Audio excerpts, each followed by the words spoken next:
और ये जो सूर्य का प्रकाश है इसे कहते हैं द्युलोक की अग्नि। कौन सी अग्नि? द्युलोक की अग्नि। और एक है विद्युत, ये जो करंट चल रहा है ना इसको हम विद्युत अग्नि कहते हैं।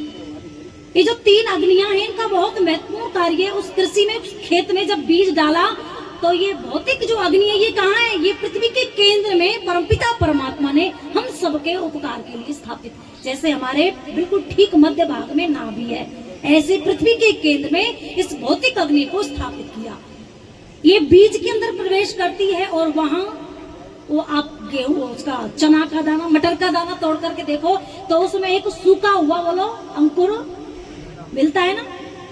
जब ये भौतिक अग्नि उसके अंदर प्रवेश करती है तो जल और वायु के माध्यम से क्रिया होती है और जो विद्युत की अग्नि है यानी सूर्य की जो किरणें हैं उसे ऊपर खींचने का काम करती है। और जो सूर्य द्युलोक की अग्नि है, सूर्य की और जो विद्युत अग्नि है वो मीडियम यानी माध्यम बन जाती है और अंदर से भौतिक जो अग्नि है वो उसे धक्का देती है, जलवायु के माध्यम से क्रिया होती है और वो बीज जो है अंकुर रूप में क्या आ जाता है बोलो, धरती के सीने को फाड़ करके बाहर निकल आता है। वह यही प्रक्रिया इस यज्ञ में, जब आप भौतिक अग्नि के ऊपर जब घी साकल्य डालते हैं तो ये सूर्य की किरणें हैं, ये आपके डाले हुए पदार्थ में से क्या निकाल लेती बोलो, रस निकाल लेती है।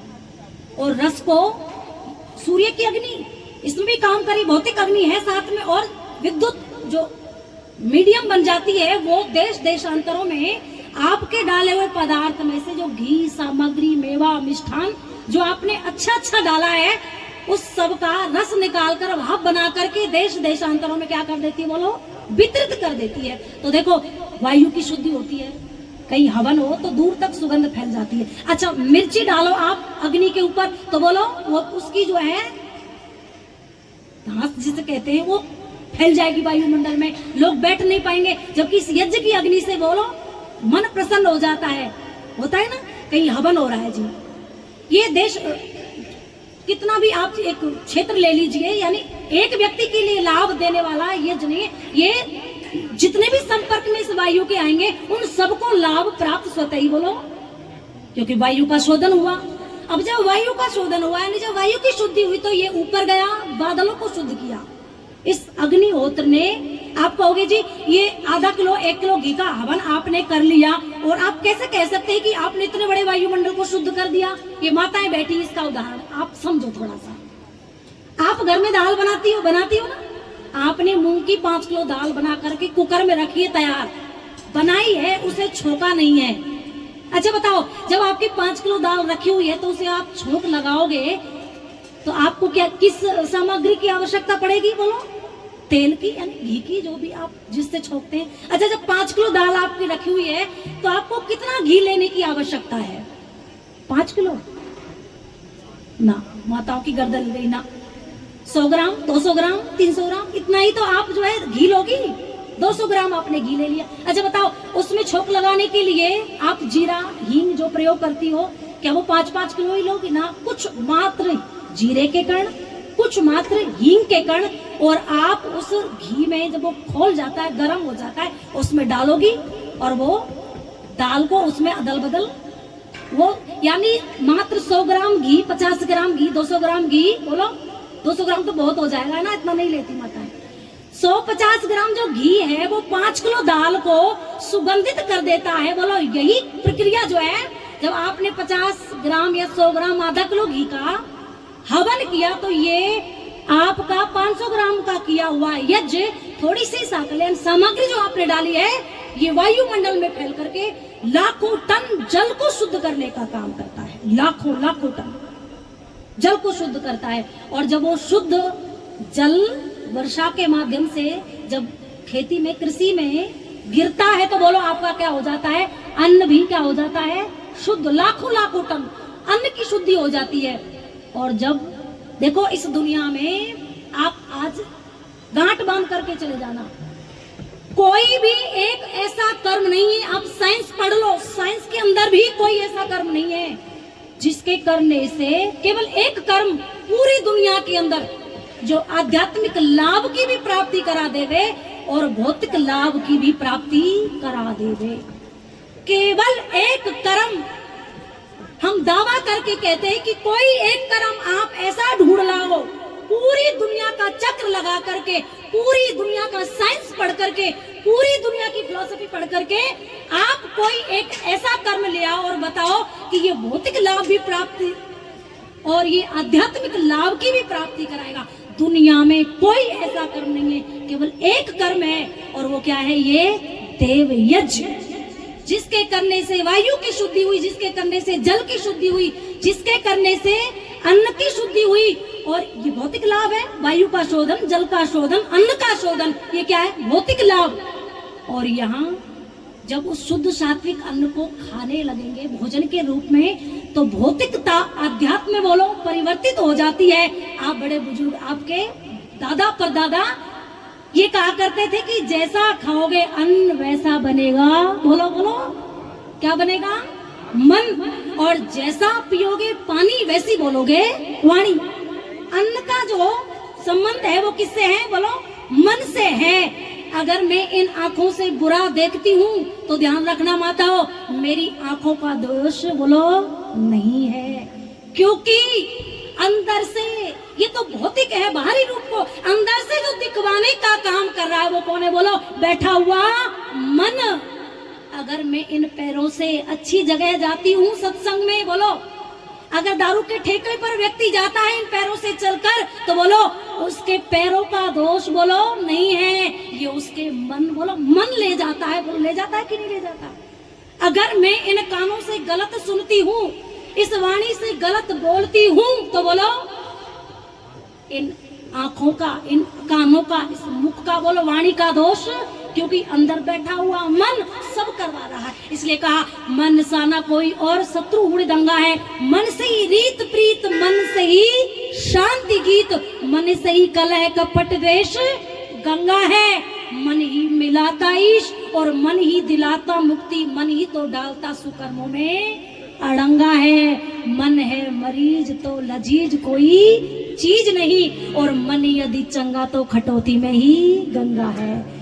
इस मन से ही ईश्वर की प्राप्ति। बोलो मन। लोग कहते जी मन नहीं लगता ईश्वर की भक्ति में, जी पूजा में मन नहीं लगता, जी गायत्री के जाप में मन नहीं लगता। अरे मन लगेगा कैसे? यज्ञ किया बैठ करके? क्या नहीं किया। आओ, बड़ा सुंदर सा हमारे भरतपुर जिले के रहने वाले एक कवि, अभी तो अस्वस्थ रहते और जाना आना उन्होंने बहुत कम कर दिया है, पंडित नरदेव जी, हमारे भैया की नाम राशि, बहुत प्रचार किया उन्होंने, और उन्होंने एक सुंदर सा गीत लिखा, आप सुनो। नर नारी हवन रचाओ। कोरोना जैसा विनाश बीमारी जब आई तो कोई उपाय बोलो लोगों के पास? जिसने हवन किया घर में, बोलो उसके घर में कोरोना आया नहीं आया? कि सुख में होगा सब संसार, नर नारी हवन रचाओ। सुख में होगा सब संसार, नर नारी हवन रचाओ।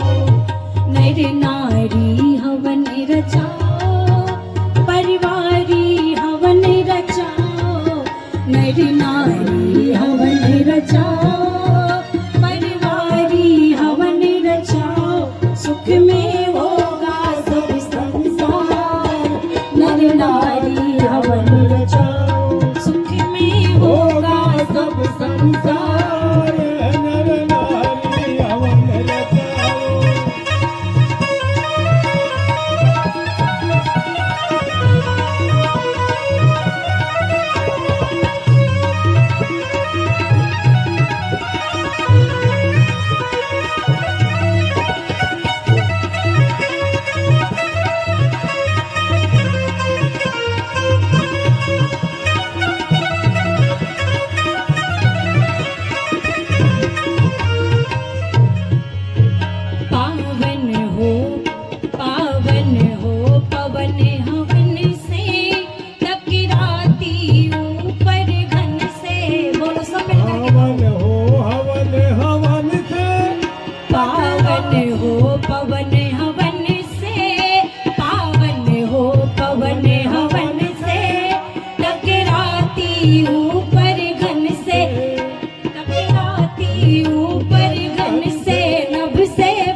नारी हवन रचाओ, नर नारी हवन रचाओ, परिवारी हवन रचाओ, सुख में होगा सब संसार, नर नारी हवन रचाओ।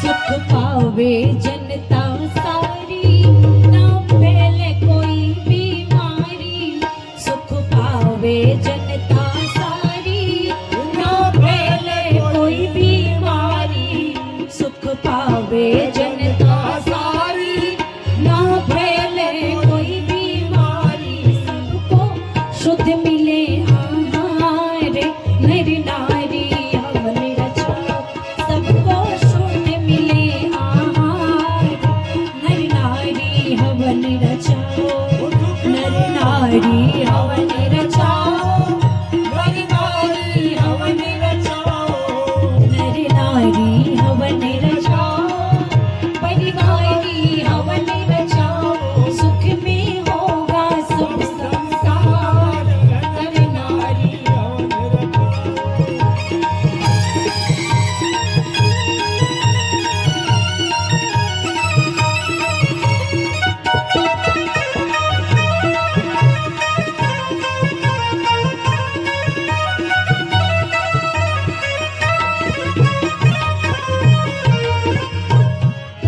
सर्वोत्तम यज्ञ बताया, ऋषि मुनियों ने अपनाया, सर्वोत्तम यज्ञ बताया, ऋषि मुनियों ने अपनाया, सर्वोत्तम यज्ञ बताया, ऋषि मुनियों ने अपनाया, करते हैं नर देव प्रचार, नर नारी हवन रचाओ, करते हैं नर देव प्रचार, नर नारी हवन रचाओ, सुख में होगा सब संसार, नर नारी हवन रचाओ, सुख में होगा सब संसार, नर नारी हवन रचाओ, सुख में होगा सब संसार, नर नारी हवन रचाओ।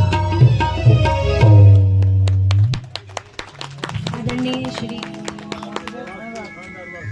थानेदार वासुदेव जी, हरियाणा में एक परंपरा है